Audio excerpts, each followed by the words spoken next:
په اذکارو او په معصوره دعاګانو کې بله دا دعا او دا ذکر د دواړو جهانو د سالار د نبی کریم علیه الصلاة والسلام مبارک سره نقل دی ورونو. سړی چې کله یوازې په لمانځه باندې ولاړ دی نه چې خلکو ته جمهور کوي او هغه لمونځ نفلي لمونځ خواهی هغه که تهجد وي که د څاښتي که د اشراق وي که د وابین لمونځ په نفلي لمانځو کې د رکوع د راپورته کېدلو څخه وروسته چې کله انسان د رکوع څخه راپورته سي سمع الله لمن حمده ووایي ربنا ولک الحمد، په دې ټیم کې دغه تسبیح او دغه دعا هم د پاک رب غوښتلی سي.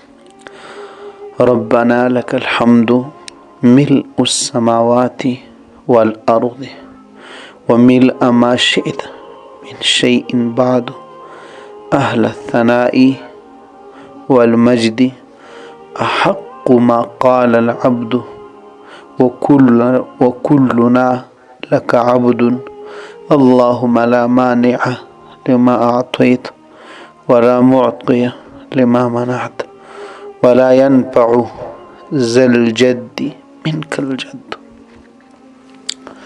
ربنا لك الحمد ملء السماوات والأرض وملء ما شئت من شيء بعد أهل الثناء والمجد أحق ما قال العبد وكلنا لك عبد اللهم لا مانع لما أعطيت ولا معطي لما منعت ولا ينفع ذا الجد منك الجد.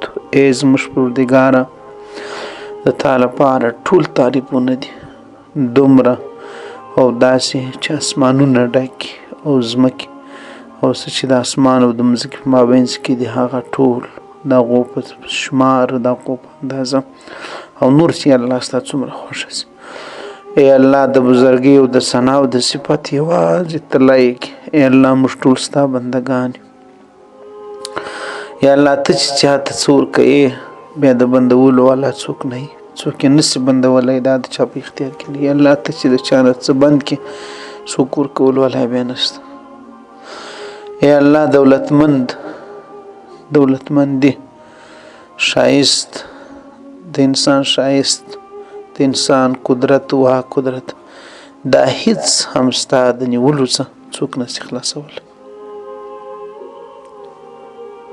خیري خبرې ته یې وګورئ ماز څونه عبرت کې پکښې کې دی. موږ چې لږ په نس ماړو سو بس باران بیا د غو نه بس بیا موږ یو مستی یو کش و غرور موږ نفس خوشحاله کوو. سوچ کوه باره